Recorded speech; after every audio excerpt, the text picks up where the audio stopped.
How's everybody doing today? I'd like to reiterate what Neil said. I won't say I'm lost for words, because that'd be a bold-faced lie. But thank you, everybody, coming out. Big shout out to Marianne, my personal hero. Used to walk down every day from Bank Street. Got me some alpaca wool socks so my toes didn't freeze. Love you, Marianne. So we got here, the fence was up, we started shoveling snow, chipping ice, you know, looking after this place like it should be looked after, right? And they like to talk about desecration of the tomb. Well, I'd like to ask where the honor guard is, right? Why have I had 100 Ottawa residents tell me that this tomb never looked so good when we were here? Woo!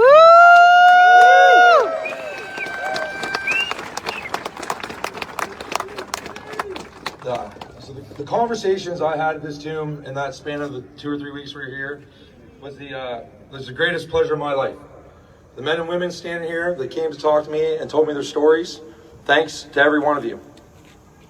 It filled my heart back up, right? I was lost and alone like the rest of us, wondering what to do. I'd like to take a moment here to read a postcard I was given standing on the other steps of the tomb here by a mom. So bear with me. Dear fellow patriot, we don't know who you are, where you're from, but we are so thankful you have taken the time to stand up for the freedom and what is right.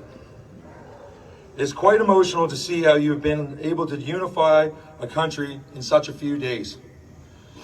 After 2 years of living through these crazy mandates, so much has changed.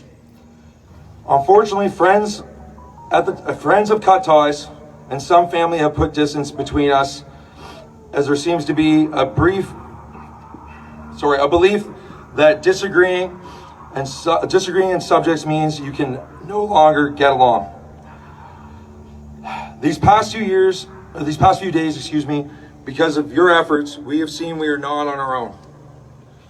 Last spring, we welcomed our first child and this year we are expecting number 2. Our daughter has not known life outside of mandates and lockdowns. Thank you for standing up for her and our unborn child, that they might have a choice in how they wish to live. Thank you for standing up for their future, as we know nothing can prosper without God's blessing, and we will continue to hold you and what you are doing in our prayers before this throne. God bless. Amen. Amen. For those just tuning in, we are at the War Memorial Ceremony in downtown Ottawa, for hope and listening to some veterans that things speak. can be right in this world again.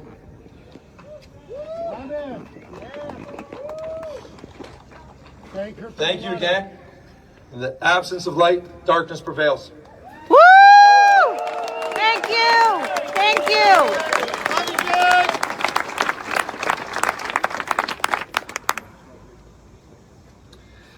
All right, Neil, we've got up another speaker. I think we're behaving impeccably, right? Despite you haven't said another thing, and you are going to be gagged by the end of this day, mister. You're not going to say another thing. No, I won't. Day's not over. Okay, I made a video the other day about veterans giving freedom to Canadians. I was wrong. God gives us freedom. Yeah! Veterans are the ones that make sure you keep it. Yeah! So free speech in this country must continue. Because if we don't have free speech, we don't have a dialogue. And if I can't talk to somebody I don't like and get their point of view, or give them my point of view, society ends. Amen. It ends. Another thing about freedom. It's like a clock. I don't know if you see me say this one, right? Freedom is like a clock that ticks backwards. It ticks backwards from freedom to slavery. And every time A soldier, sailor, airman, somebody in the military sacrifices their life. This monument takes that receipt, cashes that check, and turns it into time. And it pushes that clock of freedom forward. Right now, our clock is ticking back real quick. So it doesn't have to be the death of somebody. It just has to be a sacrifice. Today, you are here sacrificing your time. This monument is turning that into time. There's gonna be people that won't want to sacrifice. The truckers sacrificed. Yeah. These men sacrificed. These people came here and sacrificed. They spent money to come here. They sacrificed. This is the sort of sacrifice we're asking for as well. Because Canadians have to sacrifice to keep our freedom. They have to, because this is our generation. The greatest generation, they went to France. They fought in the South Pacific, Battle of Britain. They sacrificed with their lives. But nowadays, we have to sacrifice in a different way. We are now having to deal with an information war. Yep. Plain and simple. So, this was... We love you! We love you! So if there's any mainstream media out there, don't care, right now, I'm not talking to them. I'm talking about them. If there's any mainstream media out there, you need to start telling the truth. Tell the truth! Tell the truth!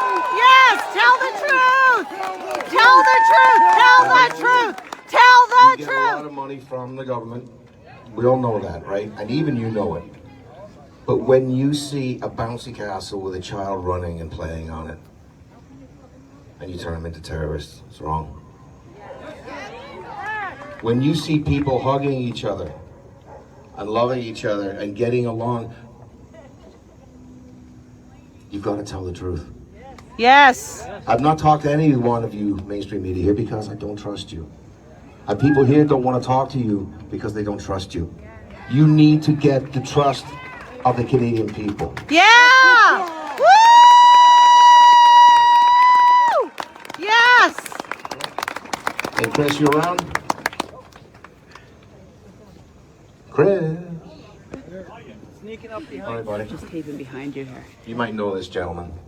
He made big news. Yeah, anyway, Chris, thank you. Woo!